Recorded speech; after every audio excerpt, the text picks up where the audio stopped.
do crime wrong. We throw everyone in jail for everything, and then we send them to prison. And it breaks families and homes and communities.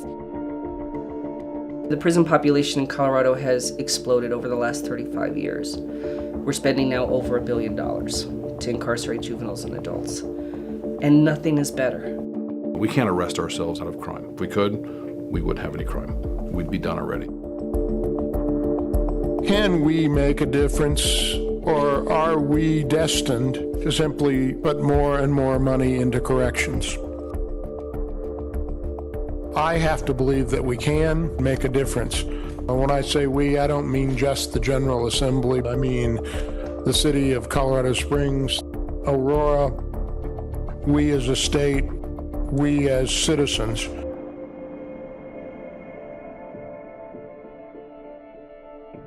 And so we just stepped back and said, what would different look like?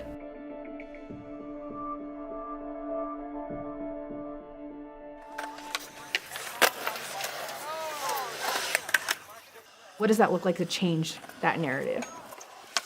We start from a grassroots initiative and to provide people what they need and reduce barriers so that we're not even investing in that criminal justice system, that we're actually investing in communities.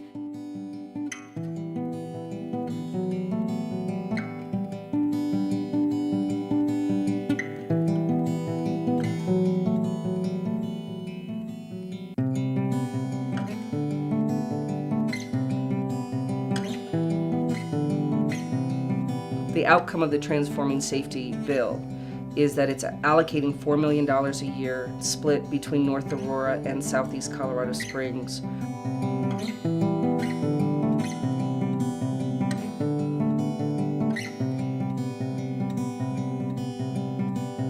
We wanted to really focus on two neighborhoods that had really been impacted by over-policing and mass incarceration. Basically, what Transforming Safety is a criminal justice reinvestment strategy. It takes money from Department of Corrections budget and redirecting that to very focused community efforts, also to economic development opportunities through small business loans, with the accompanying technical assistance that would help someone actually develop and build a successful business. The reason I chose to sponsor this bill is because the focus on community is a unique thing. The bill looks at why are there the conditions for criminal activity, for people to fall into criminal activity, and an attempt to see if we can change that dynamic at the community level. Can we change the environment? Can we change it by way of employment, development, education, so that we look in a decade and say, that's really changed there.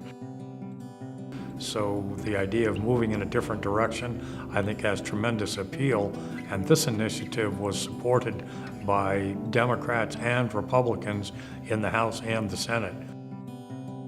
House Bill 1326 by Representative Lee and Senators Gardner and Kagan concerning creation of the Justice Reinvestment Crime Prevention Initiative in connection therewith, funding the initiative through savings created by parole reforms and making, reducing, an appropriation. 25 ayes, 10 noes, 0 absent, 0 excused. House Bill 1326 is adopted. For me, it's very exciting to see something that goes from the idea conceptually to actually being law. This was designed for sustainable impact in the community, and we're presenting it in that way and telling people this is not like something else. This is not like someone parachuting in a community. We're going to rescue you. We're going to save you. We know exactly what you need.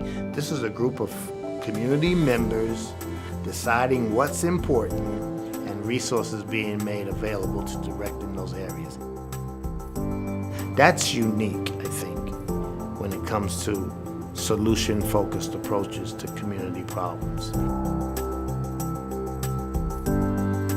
So looking at transforming safety, not only reinvesting that money into community, but reinvesting into individuals, into school systems, into racial injustice, into parks, into safety, the things that people really need to thrive, into real jobs, not minimum wage jobs, but living wage jobs. And how are we training our community to allow them to grow and prosper, because they want to. The fact is that people helping their neighbors, paying attention, being involved in their own neighborhoods, watching out for each other, increasing their opportunities and taking care of themselves is going to have a lot more impact on crime and criminality than the police are. What's being put in place to transforming safety locally is something that is very easily transferred to other communities, where there are those who are impoverished, where there are those who feel marginalized, where there are those who suffer for some lack of want of something. I mean, this is America. You can find those communities everywhere. If we can make something up here unique that really is effective and really works and makes our communities safer, I would love to see other communities come in and go, how do you guys do that and how do we replicate it? On a bigger picture level, we're hoping it actually transforms how we think about safety, because I think for so long we've assumed, and by we I mean the community, at large, we've assumed that the criminal justice system is the best place to look to for public safety. And the truth of the matter is, it's the community. It's in our families, in our schools, in our faith entities. That's where you build safety.